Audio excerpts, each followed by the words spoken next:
Hello and welcome, guys. We're here today to review Hurricane Heist. Yep. How many weekends has this been out? This would be its second week. This is just its second weekend. Okay. I hadn't been paying attention. Uh, I'm wondering how many people have been paying attention to Hurricane Heist, a movie that arguably shouldn't even be in theaters. Yeah, it's barely theater. At least that's what I worthy. thought from watching the trailers. I'm like, this isn't just a straight to DVD cheap action movie. But I guess they had no other place for it, so why not send it to theaters? Why not? Yeah, it was pretty silly. Uh huh. I wasn't expecting anything else. I mean, yeah, from the if you watch any of the trailers, you kind of have a certain expectation of what kind of movie you're getting into. It wasn't quite as outrageous as I was expecting, though.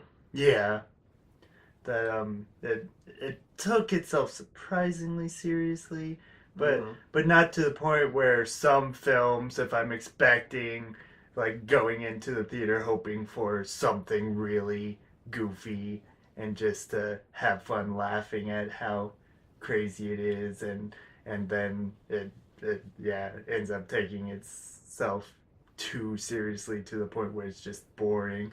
I get disappointed by that, but I didn't think this was one of those.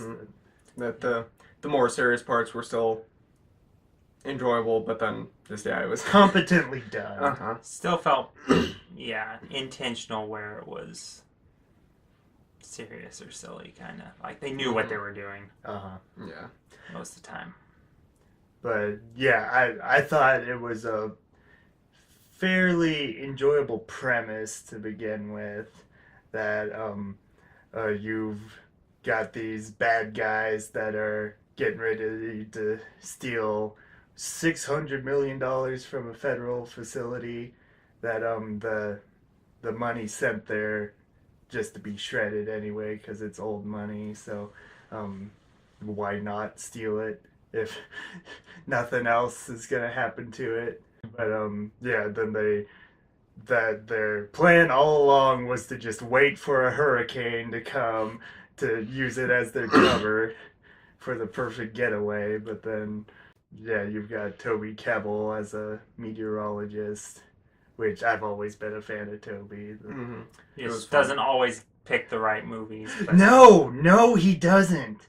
He's had a really shaky track record for every like Dawn of the Apes or Monster Calls. Then he's in Fan Four Stick, Ben Hur, just something like that. But yeah, and this one he's a British actor and he's doing a Southern Alabama accent, and I mean that you could tell that wasn't his real accent at all, but that was part of what helped with the enjoyability of it. But then he's teaming up with Maggie Grace, who what would you call her position with the government? ATF agent or something like that. That yeah, then they're teaming up to stop the bad guys in the middle of a hurricane, and that's your movie. And he's got to save his brother. That they've got his brother held hostage. Yeah, I thought it was fairly enjoyable. yeah, it was very entertaining. I got popcorn.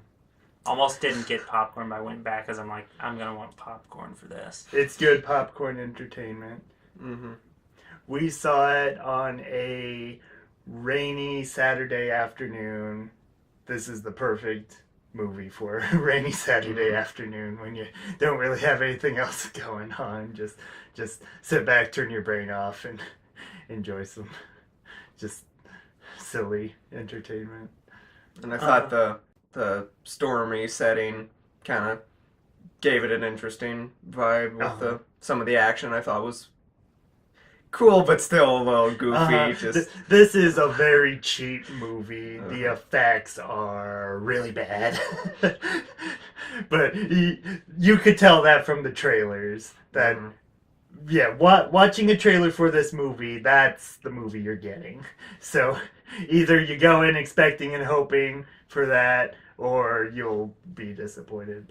But I got the movie I paid for, so Yeah. it didn't disappoint me. But it's from the director of the first Fast and Furious movie and the first Triple X, and I felt like this one.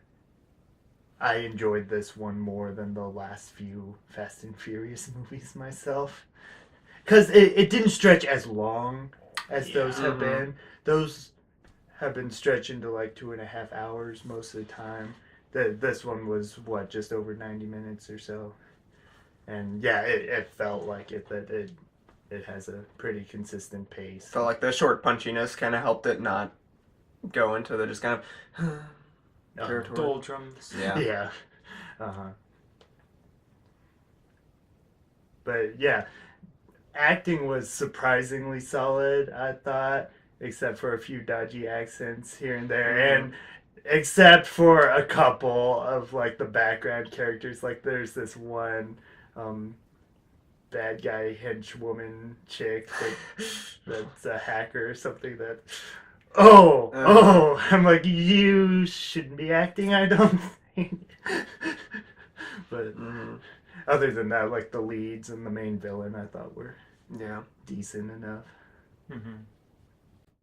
For an exaggerated weather disaster movie, I thought this was probably one of the sillier ones that was self-aware enough you could let it slide. That it was just like having Toby Kebbell see faces in the clouds, like mummy-like faces. Of course, it was mainly his imagination of his fear of the weather, I think. But just it was the first time it happened. I'm like, what are we in for here? But yeah, those were definitely the goofiest moments of this movie.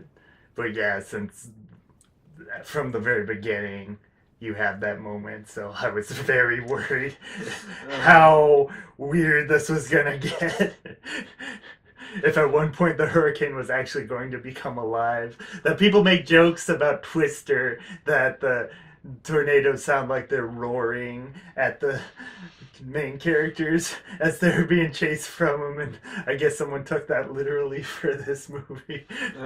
It had, not too literally. It did have kind of a twistery vibe. A cheaper, sillier Twister. If you can be sillier than Twister, that was pretty silly.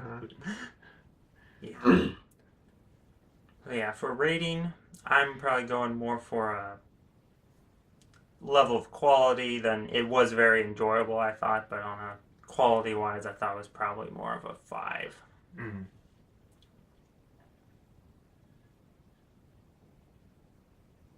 We're waiting for you, Emmett. You can't go last. We're not letting you. Don't go last. Don't go last, Emmett. If you had a number in your head, spit it out. Or we'll shake it out of you.